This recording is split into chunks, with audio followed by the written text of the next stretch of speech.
శ్వేత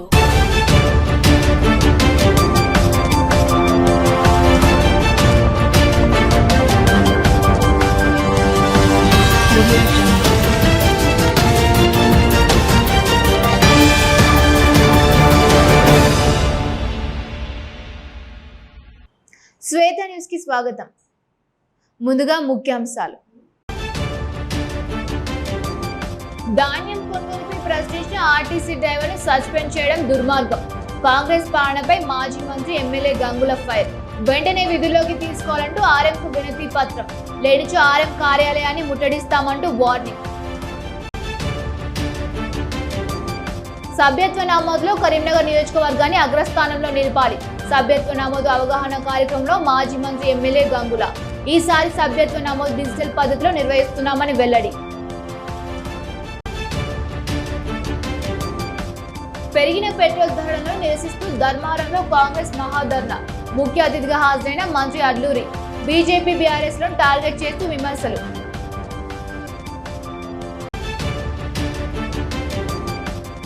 పెరిగిన పెట్రోల్ ధరలను నిరసిస్తూ కరీంనగర్ కాంగ్రెస్ లో ఆందోళన. వడ్ల కొనుగోలుపై ప్రశ్నించేందుకే ఓ ఆర్టీసీ డ్రైవర్ పై వేటు వేయడాన్ని ఖండించారు మాజీ మంత్రులు గంగుల కమలాకర్, జీవన్ రెడ్డి. జగిత్యాల ఆర్టీసీ డ్రైవర్ ను విధుల నుండి తొలగించడాన్ని నిరసిస్తూ మాజీ మంత్రులు గంగుల కమలాకర్, జీవన్ రెడ్డిల ఆధ్వర్యంలో గులాబీ శ్రేణులు ఆందోళన బాట పట్టారు.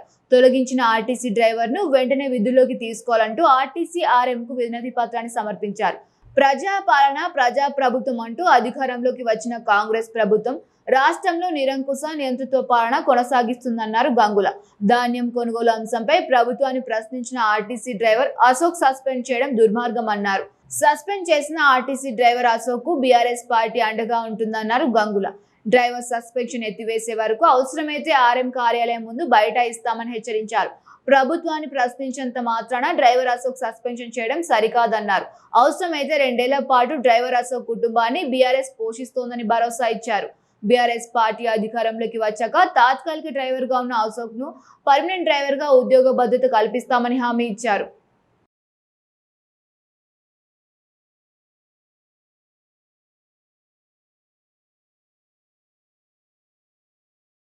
నిన్న జగిత్యాలలో బి అశోక్ అనే ఒక దళిత బిడ్డ పొట్టకూటి కోసము ఆర్టీసీలో ప్రైవేట్ కాంట్రాక్టు సర్వీస్ నడపడం జరిగింది. వేణుగోపాల్ అనే ఓనరు, చుక్కా వేణుగోపాల్ ఓనరు, వారి దగ్గర ఒక ప్రైవేట్ డ్రైవర్గా ఆర్టీసీకి హైరింగ్లో అశోక్ పనిచేస్తున్నాడు. ఆ vehicle number TS 21T5006. So అతను ఈ ఆర్టీసీ డ్రైవర్గా ఉన్న సమయంలో ఇతను బ్యాచ్ నెంబర్ వచ్చేసి 41/03.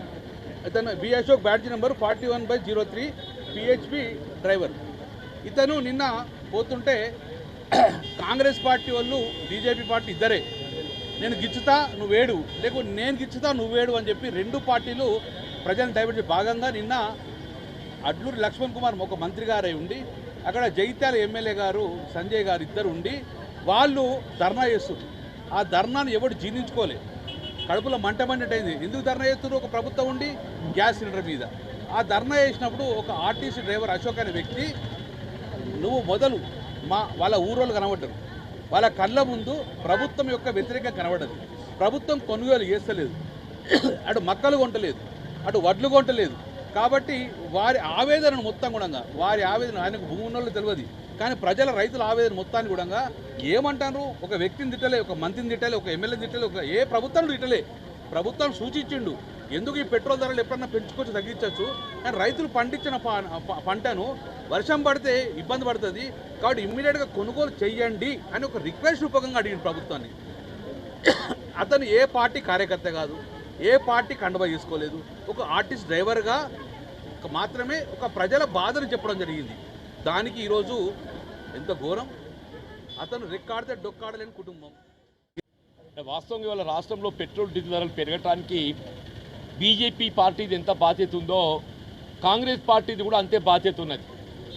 ఇలా బీజేపీ పార్టీ ఏదైతే ఉందో ఆయిల్ కంపెనీలకు అండగా ధరలు పెంచితే, కాంగ్రెస్ పార్టీ ఏదైతే ఉందో ఇలా రాష్ట్ర ప్రభుత్వం బొక్కస నింపుకోవడానికి కొరకు వీళ్ళు పెట్రోల్పై 35% వ్యాట్ ఉందే.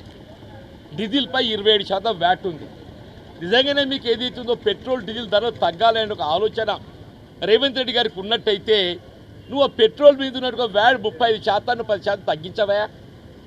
నిజంగా నీకు నిరుపేద వర్గాలకు ఏదైతే వాహనాలకు సౌకర్యం కల్పించాలి, ఆటో కార్మికులకు అండగా నిలవాలని చెప్పి భావించినట్టయితే ఆ డీజిల్పై ఉన్నట్టుగా 27% వ్యాట్ని ఏదైతుందో ఓ 10% తగ్గించు. నీకు ఆ చిత్తశుద్ధి లేకుండా ఇప్పుడు ఆశ్చర్యపోతుడు మొత్తం జగించాలన్న. ఎవడైనా కాంగ్రెస్ పార్టీ అధికారాలు ఉన్నోడు రోడ్డు మీద కూర్చుంటాడే? ఆర్టీసీ డ్రైవర్ ఒక దళిత బిడ్డ ఏదైతుందో దాన్ని సహించలేక భరించలేక రైతులు కళ్ళల్లో ఏదైతుందో వడ్డు దోకక మక్కలు దోకక పడిగాపులు కాస్తుంటే ఏదైతుందో అసలు సమస్యలు పక్కదారి పట్టించేందుకు వరి ధాన్యం దోగించడానికి మంత్రికి చేత కాదు, మొక్కజొన్న దోగించడానికి ప్రభుత్వానికి చేత కాదు. అది పోయి ఇటు పోయి ఏదైతుందో మంత్రి ఎమ్మెల్యే అధికార పార్టీ కాంగ్రెస్ పార్టీ రోడ్డు మీద కూర్చుంటాడే? ఆర్టీసీ డ్రైవర్ దళిత బిడ్డ ఏదైతుందో ఒక రైతుకు ఏదైతుందో అన్యాయం జరుగుతుంటే దాన్ని భరించలేక ఆ వడ్డు తోకి అని చెప్పాడు. గత తప్పే కమలకర్ గారు ఏమన్నారు? ఒక దళిత బిడ్డ ఏదైతుందో రాష్ట్రంలో రైతాంగం యొక్క దీన పరిస్థితి, రైతాంగం యొక్క దీన స్థితి, నెల రోజులు గడిచినా వడ్లు తోకుతలేరు, కళ్ళల్లో ఏదైతుందో పడిగాపులు కాస్తుండ్రు. గులాబీ బాస్ తెలంగాణ తొలి ముఖ్యమంత్రి కేసీఆర్ ఆదేశాల మేరకు పార్టీ సభ్యత్వ నమోదులో కరీంనగర్ నియోజకవర్గాన్ని తెలంగాణలోనే అగ్రస్థానంలో నిలపాలని పిలుపునిచ్చారు మాజీ మంత్రులు గంగుల కమలాకర్, జీవన్ రెడ్డి. ఈసారి సభ్యత్వ నమోదు డిజిటల్ పద్ధతిలో నిర్వహిస్తుందన్నారు. కరీంనగర్ లో బీఆర్ఎస్ నేతలకు పార్టీ సభ్యత్వ నమోదుపై అవగాహన కార్యక్రమాన్ని నిర్వహించారు. ఈ కార్యక్రమంలో మాజీ మంత్రులు గంగుల కమలాకర్, జీవన్ రెడ్డిలతో పాటు కరీంనగర్ సభ్యత్వ నమోదు ఇన్ఛార్జ్ కొండూరు రవీందర్ రావు, మాజీ MLC Naradasu Lakshmarao, civil supply corporation మాజీ చైర్మన్ రవీందర్ సింగ్ తదితరులు పాల్గొన్నారు. సభ్యత్వ నమోదు కార్యక్రమాన్ని ముందుకు తీసుకుపోయేందుకు తీసుకోవాల్సిన చర్యలపై గులాబీ శ్రేణులకు దిశానిర్దేశం చేశారు. అన్ని గ్రామాల్లో ముఖ్య నాయకులు, కార్యకర్తలు ప్రజలందరినీ సభ్యత్వ నమోదులో భాగస్వాములను చేసేందుకు కృషి చేయాలని పిలుపునిచ్చారు. మోసపూరిత హామీలతో అధికారంలోకి వచ్చిన కాంగ్రెస్ ప్రభుత్వం ఇప్పుడు హామీలను అమలు చేయకుండా తప్పించుకుంటుందని అన్నారు. కాంగ్రెస్ ప్రభుత్వంపై ప్రజల్లో తీవ్ర వ్యతిరేకత వచ్చిందని, మళ్లీ బీఆర్ఎస్ అధికారంలోకి వస్తోందని, కేసీఆర్ సీఎం అవుతారని స్పష్టం చేశారు. కావున పార్టీ బలోపేతమే ధ్యేయంగా సభ్యత్వ నమోదు పకడ్బందీగా నిర్వహించాలని సూచించారు.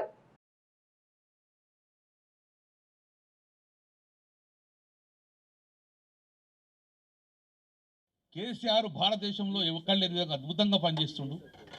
కేసీఆర్ ఏవట్టి జేబులలో డబ్బులు ఉంటున్నాయి, రియల్ ఎస్టేట్ రంగంలో డబ్బులు ఉన్నాయి, వ్యవసాయంలో డబ్బులు ఉన్నాయి. వ్యవసాయం నుంచి మనం పంట పండంగానే కేంద్రం నుంచి డబ్బులు రావడము, ప్రజలలో డబ్బులు రావడం వలన ₹1,00,000 ఎకరము 10 లక్షలు 20 లక్షలు 50 కోట్ల రూపాయలు కూడా కనబడ్డది. సో ప్రభుత్వం దగ్గర నిధులు బ్రహ్మాండంగా ఉన్నాయి. సో 10 సంవత్సరాల కేసీఆర్ అద్భుతంగా చేసిండ్రు. రేవంత్ రెడ్డి మాటలు నమ్మిరు. నమ్మడం అంటే మన కర్మలో నమ్మడం కాదు, కొంతమంది నమ్మడం. ఏమో నమ్మిండ్రు? కేసీఆర్ గారు 10 లక్షల దళిత బంధు ఇస్తాడు, నేను 15-12 లక్షలు ఇస్తాడు. నమ్మి వస్తే కావచ్చు. ప్రజలేంది, ప్రజల్లో రాజకీయ నాయకులు నమ్ముతారు, ఇంకోళ్ళు నమ్ముతారు. పెన్షను అని నమ్మిండ్రు. అంటే రకరకాల నమ్మడం వలన ఓటేసారు. కానీ దగ్గర ఇప్పుడు నేనే పొద్దున రవీంద్ర సింగ్తో మాట్లాడినా మా మేయర్ గారితో. 50-60 సంవత్సరాల చరిత్రలో ఏ ప్రభుత్వం మీద కూడా 50 సంవత్సరాల్లో ఏ ప్రభుత్వం మీద కూడా ఒక అసమ్మతి కానీ నెగటివ్ కానీ ప్రజలు కూడా తిరగబడతారంటే ఒక 2-3 సంవత్సరాల తర్వాతనే అప్పుడు ఈ ప్రభుత్వం నాకు పనిచేస్తలే అని చెప్పేసి ఒక నిరాశ వ్యక్తి పెట్టుకొని ప్రభుత్వం తిడుతూ ఉంటారు. కానీ భారతదేశంలో చరిత్రలో 6 నెలలకే ఈ ప్రభుత్వం తిట్టేందుకు కేవలం ఈ రేవంత్ రెడ్డి ప్రభుత్వం మాత్రమే 6 నెలల ప్రజలు తిరుగుబాటు చేసే పరిస్థితి వచ్చింది. అంటే ఇంకొక 1 ఇయర్ తర్వాత ఇప్పటికి కూడా కొంతమంది ఉంటారు ఊళ్ళల్లో. గంగుల కమలాకర్ ఏమంటే తిరిగితే నా ఇంద్ర మిల్ కడిగి తిరగవచ్చు, గంగుల కమలాకర్ ఏమంటే నా బిల్లు ఆపి తిరగవచ్చు అని భయంతో వర్తలేరు. కానీ ఇంకొక సంవత్సరం తర్వాత కట్టలు తెంపుకుంటారు. 10 సంవత్సరాల చేసిన న్యాయం మొత్తం మీరు అన్యాయం చేసారు కదా, మమ్మల్ని బర్బాద్ చేసారు కదా, మమ్మల్ని రోడ్డు మీద తీసుకొచ్చారు కదా అని చెప్పి ప్రజలు అంత ఆగ్రహంతో ఉన్నారు. ఎందుకు ఆగ్రహంతో ఉన్నారంటే జనరల్గా ఏదో ప్రభుత్వం వచ్చాక పనిచేస్తుంది, చేయకపోతే నారదుడు వేరు. కానీ మా లచ్చన్నకు నేను చెప్పిన వట్టినే లచ్చన ఇంట్లో వన్నోని లచ్చన రేపు రావి ఒక 20 లక్షల రూపాయలు వట్టినే ఇస్తా నీకు అనగానే లచ్చనకు ఆశపడతారు. నేను 20 రూపాయలు గంగులుగా ఇస్తాను, 20 లక్షలు ఇస్తాను అని చెప్పి రవీంద్ర సింగ్ చెప్తాడు. ఏమో నాకు 20 లక్షలు ఇస్తాడు, దానికి 10 లక్షలు ఇస్తా అని చెప్తే లచ్చన భార్యతోటి రైన్స్ భార్యతో వచ్చి ఏమే పైసలు అంటే చాలు ఇచ్చలేవంటే ఎంత కోపానికి వస్తుంది. ఎందుకు రమ్మను మమ్మల్ని ఇంతకెళ్ళి వన్నోని ఎందుకు రమ్మను అని చెప్పి ఆ కోపంగా ఉన్నారు ప్రజలు. ఇప్పుడు మాకు ఇత్తాను మోసం చేసినావు, మరి బ్రహ్మాండ కేసీఆర్ను వదులుకుంటువి, కరెంట్ ఇచ్చిండు, నీళ్ళు ఇచ్చిండు, బ్రహ్మాండంగా మేము ఉన్నదని నాశనం చేసిన చెప్పి కోపంగా ఉన్నారు. ఆ కోపం బయటపడాలంటే 3.5 సంవత్సరాలు కావాలి. విషయాలు నేను చెప్పాలనుకుంటున్నాను. లక్ష్మణరావు గారు ఒక మాట చెప్పారు. ఇప్పుడు ప్రతి బూత్ నుండి ఇద్దరిని ఏదైతే సెలెక్ట్ చేస్తారో అది మొదలు ఇవాళనా రేపా ఆ పేర్లన్నీ కూడా మీరు అందించినట్టయితే వారితో పాటు మమ్మల్ని కూడా ఒక వారం రోజుల పాటు కార్యక్రమం శిక్షణ ఉన్నది. శిక్షణ తర్వాత మీ అందరితో కలిసి మళ్ళీ అంటే ఒక డీటెయిల్డ్ మీటింగ్ అప్పుడు ఏర్పాటు చేసుకొని కార్యక్రమం ఎట్లా ముందుకు పోవాలనేది ఈ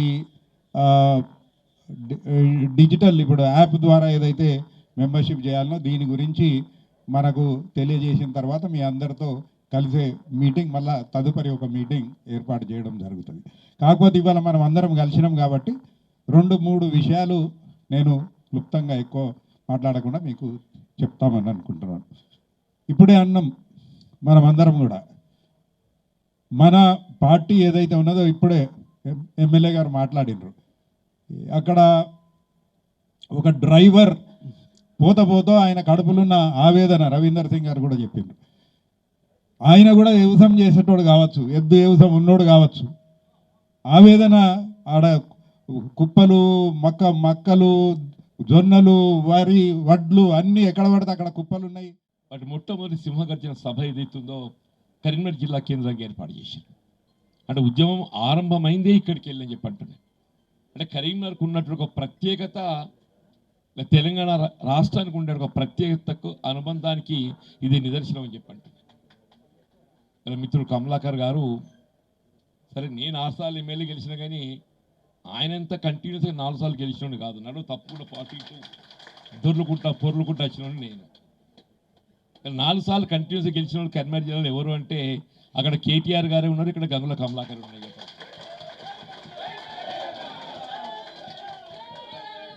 వాస్తవం కూడా అంటే నేను కరీంనగర్ జిల్లాలో 4 సార్లు హ్యాట్రిక్ ఎమ్మెల్యేలు ఎవరున్నారు అని చెప్పారంటే అక్కడ కేటీఆర్ గారు ఉన్నారు, ఇక్కడ గంగుల కమలాకర్ గారు ఉన్నారు అని చెప్పారు. నేను 3 సార్లు మాత్రమే గెలిచిన 96, 99, 2004. 2009కి వచ్చే వాళ్ళకి తప్పిపోయింది. నాది 3 సార్లే, వీరిది 4 సార్లు అని చెప్పి అంటారు. సరే ఇంకా 3 సార్లు వచ్చింది, నేను మధ్య గ్యాప్ వచ్చుకుంటా అటు ఇటు చేసుకుంటా. 5వ సారి గెలుస్తాడు.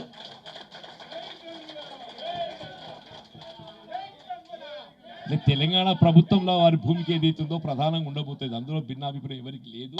ఇది కేసీఆర్ గారు పదే చెప్తారని చెప్పి అంటున్నాయి. ఇవాళ కరీంనగర్ జిల్లా అనేది ఏదైతుందో మొత్తం రాష్ట్రానికి దిక్చూ చెప్పిన పేర్కొన్నట్టు. ఇలా ఉమ్మడి కరీంనగర్ జిల్లా ఎటు మొగ్గు చూపితే రాష్ట్రంలో ఏదైతుందో అధికారం ప్రభుత్వం అటు మొగ్గు చూపుతుందని చెప్పంటుంది. ఉమ్మడి కరీంనగర్ జిల్లా 13 ఏదైతుందో ఒక 10 సీట్లు మనం ఇక్కడ గెలుస్తాం మినిమం అంటున్నాను. 10 కాదు 13 గెలుస్తాం అంటున్నాను. పరిస్థితి చూస్తుంటే ముందు 10 ఉండే, ఇప్పుడు ఏదైతుందో మేము కూడా తన దారి కలిసినాం కాబట్టి 13 గెలుస్తామని చెప్పండి. రాష్ట్రం ఏర్పాటు తెలంగాణలో పండిన పంటలను ఎఫ్సిఐ ద్వారా కొనుగోలు చేయడంలో ఇక్కడ కేంద్ర మంత్రులు కిషన్ రెడ్డి, బండి సంజయ్లు విఫలమవుతున్నారన్నారు సంక్షేమ శాఖ మంత్రి అడ్లూరి. పెట్రోల్, డీజిల్, గ్యాస్ ధరల పెంపును నిరసిస్తూ పెద్దపల్లి జిల్లా ధర్మారంలో మహాధర్నా నిర్వహించారు. ఈ ధర్నాలో పాల్గొన్న అడ్లూరి అటు బీజేపీ ఇటు బీఆర్ఎస్ పార్టీలను టార్గెట్ చేస్తూ విమర్శలు చేశారు. కొడుకు సభ్య సమాజం తలదించుకునేలా పనిచేయడంతో కేంద్ర మంత్రి బండి సంజయ్ సమస్యలు ఇరుక్కుపోయారన్నారు. ఓవైపు ఇంధన ధరలు పెంచుతూ మరోవైపు రైతులకు అందించాల్సిన సహకారం అందించకుండా కేంద్ర ప్రభుత్వం నిర్లక్ష్యంగా వ్యవహరిస్తోందని మండిపడ్డారు.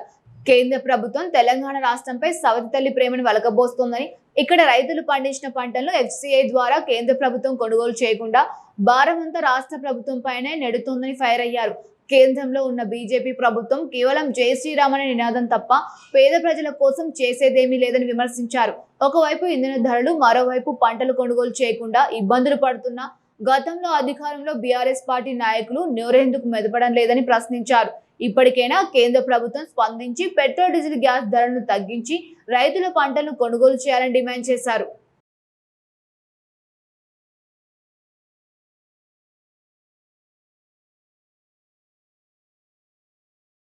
ఒకరు కిషన్ రెడ్డి గారు, ఒకరు బండి సంజయ్ గారు. బండి సంజయ్ గారే మన వ్యక్తిగతమైన విషయం లోపల పాపం కొడుకు సంబంధించిన విషయం లోపల సర్వ సమాజం సలవంచుకునే విధంగా ఆ ఒక సమస్యలు ఇరుక్కపోయాడు. మరి రైతులకు సంబంధించిన వడ్ల కొనుగోలు విషయంలో కానీ, మొక్కజొన్నకు సంబంధించినటువంటి కొనుగోలు విషయంలో కానీ కేంద్ర ప్రభుత్వం నుంచి చిన్న సహకారం కూడా రాష్ట్ర ప్రభుత్వం లేదు. ఈ విధంగా డీజిల్ పెంచిళ్ళు, పెట్రోల్ ధర పెంచిళ్ళు, రైతు అన్నదాతలను ఆదుకునే పరిస్థితుల్లో కేంద్ర ప్రభుత్వం లేదు. ఏమన్నంటే ఒకటే మాట మాట్లాడతారు భారతీయ జనతా పార్టీ, జై శ్రీరామ్ అంటారు తప్ప ప్రజలకు సంబంధించిన ఇలాంటి యొక్క సంక్షేమానికి సంబంధించిన కానీ, అన్నదాతలను ఆదుకునే విషయంలో కానీ, నిరుద్యోగులను ఆదుకునే విషయంలో కానీ ఈరోజు ఇన్ని విధాలా కూడా రాష్ట్ర ప్రభుత్వం లోపల ఈ తెలంగాణ రాష్ట్రాల ప్రజలకు ఇబ్బందులు లోపల ఇక్కడ కూడా పాలు పంచుకోలే. రాష్ట్ర ప్రభుత్వం ద్వారా దామాషా ప్రకారం మనం ఎంతైతే పన్ను చెల్లిస్తామో కేంద్ర ప్రభుత్వం నుంచి మన రాష్ట్ర ప్రభుత్వానికి, మన తెలంగాణకు అంత రాదు. వాళ్ళు అరకొరగా ఇచ్చి ఈరోజు నిధులు సరిగి ఇవ్వక, మన సంక్షేమాన్ని పట్టించుకోక, మన అన్నదాతలను పట్టించుకోక తిరిగి డీజిల్ ఛార్జీలు, పెట్రోల్ ఛార్జీలు పెంచిళ్ళు. మొన్నటి వరకు 2023 డిసెంబర్ వరకు మేమే రాజులం, మేమే మంత్రులం బీఆర్ఎస్ పార్టీ ఒక్క మాట మాట్లాడతలేదండి. డీజిల్ మీద మాట్లాడతలేదు, పెట్రోల్ మీద మాట్లాడతలేదు. ఈరోజు ఏదైతే పెంచినటువంటి డీజిల్ పెట్రోల్ ధర ద్వారా సామాన్య ప్రజల మీద పెను భారం పడుతుంది. మన తక్షణమే నరేంద్ర మోడీ గారు మీరు ఏదైతే పెంచినటువంటి డీజిల్ ధరలను, పెట్రోల్ ధరలను వెంటనే మీరు ఏదైతే పెంచిన ధరలను వెంటనే మీరు ఉపసంహరించుకోవాలని చెప్పేసి డిమాండ్ చేస్తూ కేంద్రంలోని బీజేపీ ప్రభుత్వం పెట్రోల్ డీజిల్ ధరలు పెంచుతూ సామాన్యులను అడ్డి విరుస్తోందని ఫైర్ అయ్యారు కరీంనగర్ డీసీసీ అధ్యక్షుడు ఎమ్మెల్యే మేడిపల్లి సత్యం. 5 రాష్ట్రాల ఎన్నికల కోసం మౌనంగా ఉన్న బీజేపీ పాలకులు ఎన్నికల తంతు ముగియగానే పెట్రోల్ డీజిల్ ధరలు పెంచుతారని రాహుల్ గాంధీ గతంలోనే హెచ్చరించిన విషయాన్ని గుర్తు చేశారు. రాహుల్ గాంధీ చెప్పినట్టుగానే కేంద్ర ప్రభుత్వం పెట్రోల్ డీజిల్ ధరలను పెంచి సామాన్యుని అడ్డి వీరుస్తోందని ఆగ్రహం వ్యక్తం చేశారు. పెరిగిన పెట్రోల్ డీజిల్ ధరలపై కరీంనగర్ లో యూత్ కాంగ్రెస్ అధ్యక్షుడు ముత్యం శంకర్ ఆధ్వర్యంలో నిర్వహించిన నిరసన కార్యక్రమానికి ముఖ్య అతిథిగా హాజరైన ఎమ్మెల్యే మేడిపల్లి సత్యం ఆటోలకు తాడు కట్టి లాగి నిరసన తెలిపారు. పెరిగిన పెట్రోల్ డీజిల్ ధరలను వెంటనే తగ్గించాలని డిమాండ్ చేశారు. అనంతరం నరేంద్ర మోడీ దిష్టిబొమ్మ దగ్ధం చేసేందుకు ప్రయత్నించగా పోలీసులు అడ్డుకున్నారు. దీంతో పోలీసులకు కాంగ్రెస్ నాయకులకు తోపులాట చేసుకున్నప్పటికీ చివరికి కాంగ్రెస్ శ్రేణులదే పైచేయిగా మారింది. స్వల్ప ఉద్రిక్తత తర్వాత ప్రధాని నరేంద్ర మోడీ దిష్టిబొమ్మను దగ్ధం చేశారు అస్తం శ్రేణులు.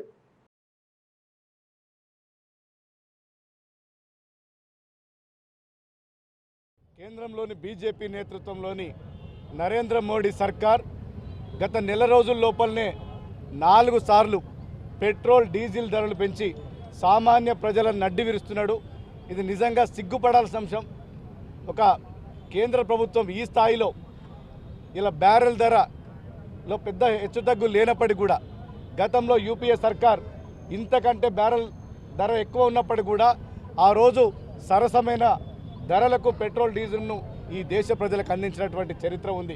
కానీ ఈ అసమర్థ బీజేపీ సర్కార్, మోడీ నేతృత్వంలోని బీజేపీ సర్కార్ రోజు రోజుకు రూపాయి విలువ పతనం అవడంతో, వీళ్ళ చాతగాంతనంతో, వీళ్ళ అసమర్థతతో రూపాయి విలువ రోజు రోజుకు పతనం అవుతుంది. దానివల్లనే ఇలా దేశ ప్రజల మీద పెట్రోల్ డీజిల్ రూపంలో ఇవాళ పన్ను అధికంగా మోతలు మోగిస్తున్నారు. తక్షణమే వీటిని ఉపసంహరించుకోవాలి. లేని పక్షంలో గతంలో రాహుల్ గాంధీ గారు కూడా చెప్పిండ్రు, ఈ ఎన్నికల ఫలితాల అనంతరం పెట్రోల్ డీజిల్ ధరలు పెద్ద ఎత్తున పెంచబోతుండ్రు, సామాన్య ప్రజలను అడ్డి విరుస్తారని చెప్పి రాహుల్ గాంధీ గారు అనేక సార్లు చెప్పిండ్రు. రాజన్న సిరిసిల్ల జిల్లా గంభీరావుపేటలో BRS youth icon BRS working president తనయుడు హిమాంశు పర్యటించారు. తన మిత్రులతో కలిసి గంభీరావుపేటలోని KG to PG విద్యాలయాన్ని ఆయన సందర్శించారు. ప్రాంగణంలో అంగన్వాడీ సెంటర్లు, డిగ్రీ PG కాలేజ్ వస్తువులు, డైనింగ్ హాల్, ప్రైమరీ స్కూల్లో గల వస్తువులు చూసి ఆశ్చర్యపోయారు. తెలంగాణలోని మొట్టమొదటి KG to PG విద్యాలయం చూసి చాలా బాగుందన్నారు. ఆయనను బీఆర్ఎస్ నాయకులు సత్కరించారు.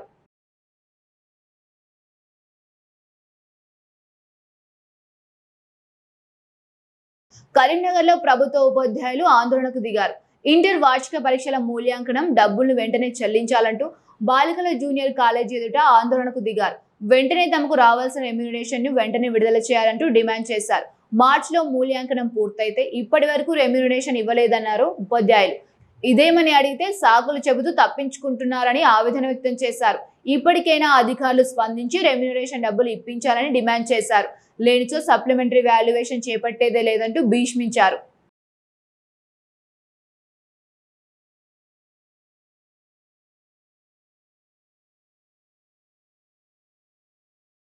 మార్చి 28వ తేదీన ఎన్నో ప్రయాసాల గోర్చి విద్యార్థుల భవిష్యత్తు దృష్ట్యా మేమందరం పేపర్ వాల్యుయేషన్ కంప్లీట్ చేశాము. కానీ ఇంటర్ బోర్డు అధికారులు మీ యొక్క అకౌంట్ నెంబర్ తప్పున్నది, IFSC కోడ్ తప్పున్నదని సాగులు చెప్తూ మాకు 3 నెలలుగా మాకు రావాల్సినటువంటి రెమ్యునేషన్ ఇవ్వడం లేదు. కావున అధ్యాపకులం కరీంనగర్ క్యాంపులో పనిచేస్తున్న అధ్యాపకులందరము మేము ఈరోజు పెన్ డౌన్ చేస్తున్నాము. మా రెమ్యునరేషన్ మాకు చెల్లించిన తర్వాతనే మేము ఇంటర్మీడియట్ IPASC అనగా ఇంటర్మీడియట్ అడ్వాన్స్ సప్లిమెంటరీ వాల్యుయేషన్ చేస్తామని ఖరాఖండిగా చేస్తున్నాము. ఇంటర్ బోర్డు నిర్లక్ష్య వైఖరిని మేము ఖచ్చితంగా ఖండిస్తున్నాము. మా రెమ్యునరేషన్ వెంటనే మాకు చెల్లించాలి. రెమ్యునరేషన్ చెల్లించిన తర్వాతనే పేపర్ వాల్యుయేషన్ అనేటువంటిది చేయడం జరుగుతుంది.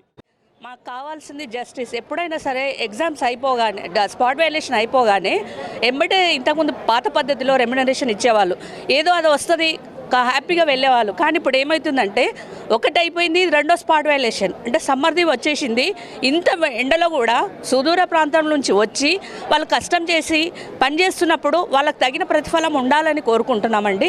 ఎందుకంటే ప్రతి ఒక్కరూ ఏదో ఆశించే పని చేస్తాం, కానీ ఇంత కష్టపడుతూ శ్రమగోర్చి ఇప్పుడు వాళ్ళ యొక్క హెల్త్ పరంగా కూడా కొంతమంది వృద్ధాప్యంలో కూడా దగ్గరలో ఉన్నారు. మరి వాళ్ళ హెల్త్ ఇష్యూస్ ఏం కావాలి, మరి వాళ్ళ ఏమన్నా అవుతే ఎట్లా, కొంచెం ఆధారం అనేది ఉండాలి. ఏదో ఒకటి అవసరం ఉంటుందనే కదా ఈ స్పాట్ వాల్యుయేషన్ అనేది చేస్తూ ఉంటారు. అందరికీ అవసరం. పాత పద్ధతే బాగుందండి, ఆన్లైన్ సిస్టమ్ తీసేయండి. ఎందుకంటే ఇట్లా పేపర్ దిద్దగానే మాకు రెమ్యునరేషన్ వచ్చేది. ఇప్పుడు ప్రస్తుత పరిస్థితుల్లో అలాంటి పద్ధతి లేదు. అకౌంట్ ప్రాబ్లం అంటున్నారు. అసిస్టెంట్ ఎగ్జామినర్ అంటే AEs, CEs తర్వాత మిగతా వాళ్ళందరూ కూడా ఈరోజు నిరసన కార్యక్రమం చేపట్టిండ్రు. వీళ్ళు మార్చిలో జరిగిన స్పాట్ వాల్యుయేషన్ లోపల దిద్దిన వాటికి రెమ్యునరేషన్ రాలేదు అనే ఉద్దేశంతో చేయడం జరిగింది.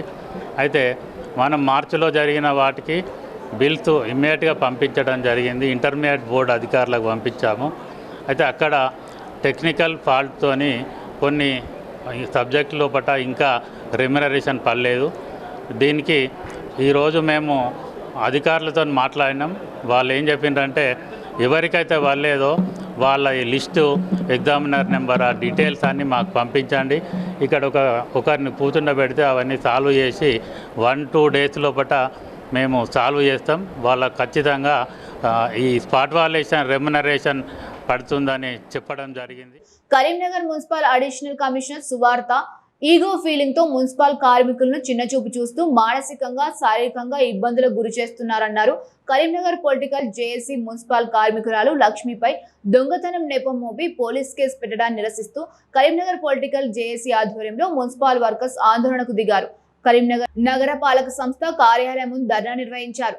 కరీంనగర్ వచ్చిన నాటి నుండి అడిషనల్ కమిషనర్ సువార్త మున్సిపల్ వర్కర్స్ ను చిన్నచూపు చూస్తోందన్నారు. పొలిటికల్ జేఏసీ నాయకులు ఇంట్లో చెప్పిన పని చేయలేదని ఆగ్రహించిన కమిషనర్ మేడం ఈగోకు పోయి తన ఇంట్లో బంగారం దొంగలించిందంటూ కేసు పెట్టడం దారుణమన్నారు. సువార్త మేడం ఇచ్చిన ఫిర్యాదు మేరకు విచారణ చేపట్టాల్సిన పోలీసులు లక్ష్మిపై కేసు నమోదు చేసి చిత్రహింసలకు గురి చేస్తూ భయభ్రాంతులకు గురి చేశారని ఆగ్రహం వ్యక్తం చేశారు. కార్మికురాలు లక్ష్మిపై కేసు పెట్టిన అడిషనల్ కమిషనర్ సువార్తను సస్పెండ్ చేయడంతో పాటు భయభ్రాంతులకు గురి చేసిన పోలీసులపై చర్యలు తీసుకోవాలని డిమాండ్ చేశారు.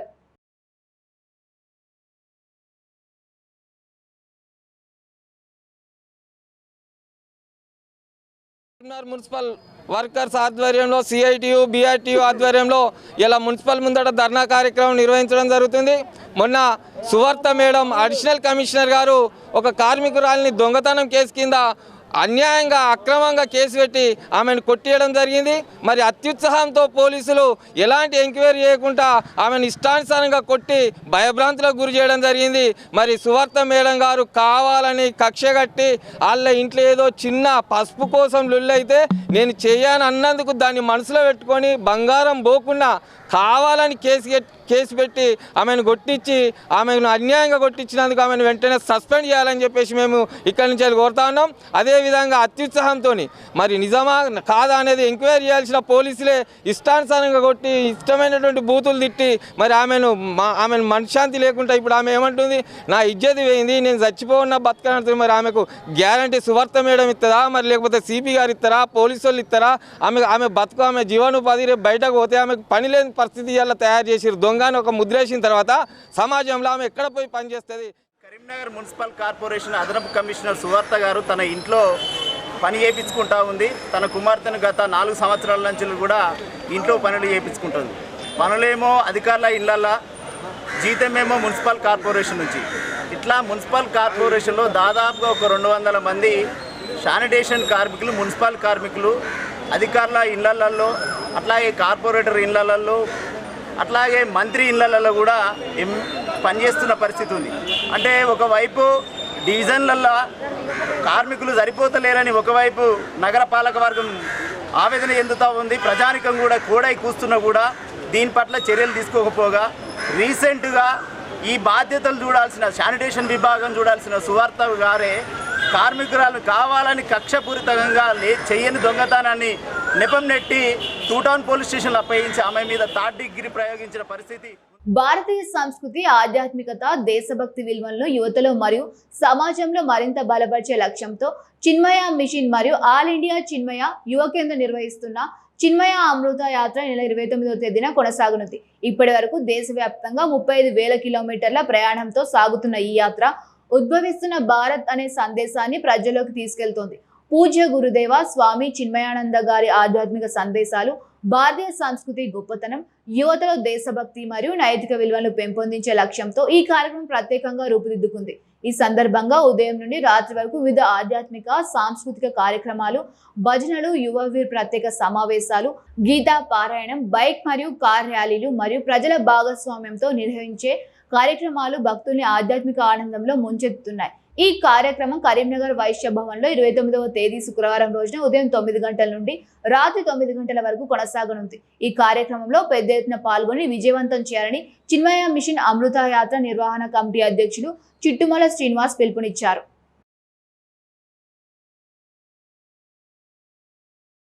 చిన్మయ మిషన్ అమృతోత్సవ వాహిని కరీంనగర్ విచ్చేస్తున్న సందర్భంగా చిన్మయ మిషన్ స్థాపించి 75 సంవత్సరాలు అయిన సందర్భంగా మరి పూజ్య గురుదేవులు చిన్మయానంద గారి పాదుకలు, మరి అదేవిధంగా వారు వాడినటువంటి వస్తువులతోటి ఈ అమృతవాహిని 35,000 కిలోమీటర్లు భారతదేశం లోపల ప్రయాణిస్తూ 29వ తారీఖు శుక్రవారం రోజున మన వైశ్యభవన్ గాంధీ రోడ్కు చిన్మయ మిషన్ ఆధ్వర్యం లోపల ఇక్కడ కరీంనగర్ చిన్మయ శాఖ ఆధ్వర్యం లోపల ఇక్కడికి విచ్చేస్తుంది. కరీంనగర్ చిన్మయ శాఖ నిర్వాహకులు మన పూజ్య గురుదేవులు అక్షయ చైతన్య గారి ఆధ్వర్యం లోపల ఇక్కడ కార్యక్రమ ఏర్పాట్లన్నింటినీ పర్యవేక్షిస్తున్నారు. ముఖ్యంగా ఈ అమృతోత్సవ కమిటీకి జరిగే కార్యక్రమానికి అమృతోత్సవ కమిటీ చైర్మన్గా నన్ను చిట్టుమల శ్రీనివాస్, వాసవి కన్యకా పరమేశ్వరి ఆలయ ట్రస్ట్ చైర్మన్ అయిన నన్ను ఇక్కడ వారు నియమించి ఆ బాధ్యతలు అప్పగించినందుకు వారికి ప్రత్యేక నమస్సుమాంజలి తెలియజేస్తూ చిన్మయ మిషన్ 1951 సంవత్సరంలో ప్రారంభం అవడం జరిగింది. పూజ్య గురుదేవులు స్వామి చిన్మయానందల వారు గంగా నదిని చూసి హిమాలయాల్లో ఎక్కడో ప్రారంభమై దేశమంతా అనేక ప్రజలకి కావలసినటువంటి అన్ని రకాల అవసరాలు తీరుస్తుంది. అలాగే ఈ జ్ఞానగంగ ఏదైతే ఉందో అది కూడా భారత ప్రజలకి సంపూర్ణంగా అందాలి అనేటువంటి ఆలోచనతో 1951లో పూణే నగరంలో చిన్మయ మిషన్ ప్రారంభించడం జరిగింది.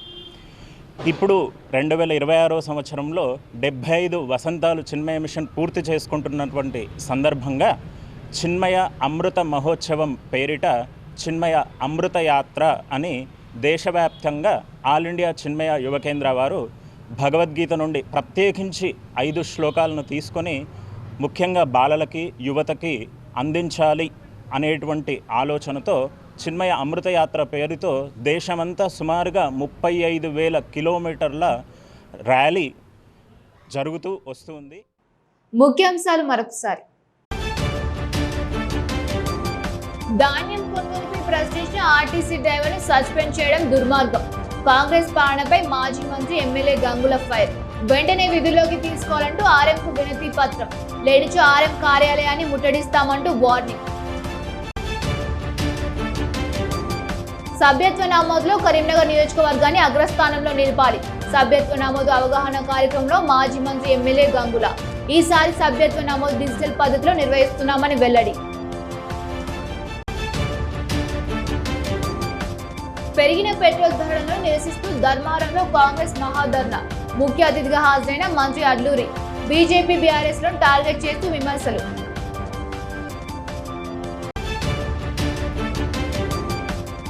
పెరిగిన పెట్రోల్ ధరలను నిరసిస్తూ కరీంనగర్ కాంగ్రెస్ లో ఆందోళన. ఇవి ఈనాటి వార్తలు. చూస్తూనే ఉండండి శ్వేత న్యూస్.